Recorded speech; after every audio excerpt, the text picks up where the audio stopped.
అందరికీ నమస్కారం. ఓం హరిహర యూట్యూబ్ ఛానల్కి స్వాగతం అండి. గురు పౌర్ణమి యొక్క విశిష్టత, అలాగే గురు పౌర్ణమి గురువుల్ని ఎందుకు పూజించాలి, గురు పౌర్ణమి గురించి పురాణాలు ఏం చెప్తున్నాయి ఈ వీడియోలో తెలుసుకుందాం. అయితే ముందు గురువును ప్రార్థిద్దాం. గురు బ్రహ్మ గురు విష్ణు గురుదేవో మహేశ్వర, గురు సాక్షాత్ పరబ్రహ్మ తస్మై శ్రీ గురవే నమః. అయితే గురు పౌర్ణమిని వ్యాస పౌర్ణిమ అని కూడా అంటారు. ఎందుకంటే గురు పౌర్ణమి వచ్చేసి ఆషాఢ మాసంలో శుక్రపక్షంలో పౌర్ణమి తిథి రోజు వస్తుంది. అదే రోజు మన వేదవ్యాస మహర్షి జన్మించారు. అందుకని ఆ రోజుని మనం గురు పౌర్ణమిగా తీసుకున్నాం. అందుకనే వ్యాస పౌర్ణిమగా కూడా పిలువబడుతున్నాం.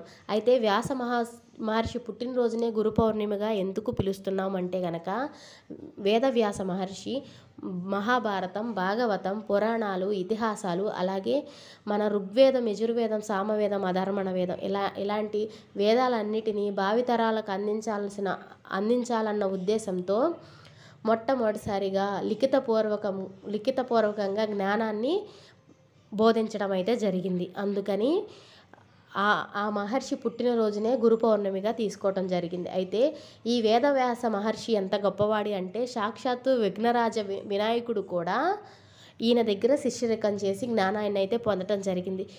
దేవతలు కానీ మనుషులు కానీ ఎవరైనా సరే గురువుల దగ్గర జ్ఞానం నేర్చుకోవడం జరుగుతుంది.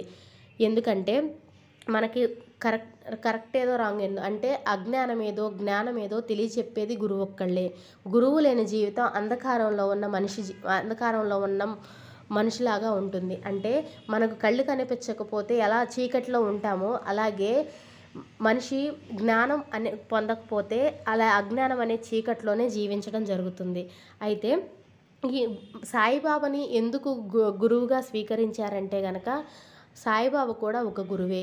గురు దత్తాత్రేయులు ఒక అంశమే ఈ సాయిబాబా. అలాగే గురువు ఎలాగో మంచేదో చెడేదో చెప్పాడో, సాయిబాబా కూడా మంచేదో చెడేదో, అలాగే సనాతన ధర్మం యొక్క గొప్పతనం, అలాగే భావితరాల భవిష్యత్తు గురించి చక్కగా వివరించారు. అందుకనే ఆయన్ని ఆధ్యాత్మిక గురువుగా, అలాగే భగవంతుడిగా భక్తుల మనసులో ఆయన షిరిడి సాయినాథుడుగా నిలబడిపోయారు. అందుకనే మనం షిరిడి సాయినాథుని కూడా గురువుగా ప్రార్థించడం జరుగుతుంది. అయితే గురు దత్తాత్రేయ బ్రహ్మ విష్ణు మహేశ్వరుల రూపమే గురు దత్తాత్రేయ. ఆయనకు కూడా ఆ రోజు ప్రత్యేకమైన పూజలు జరుగుతున్నాయి. గురువు లేని చీకటి అని అర్థం. Please subscribe.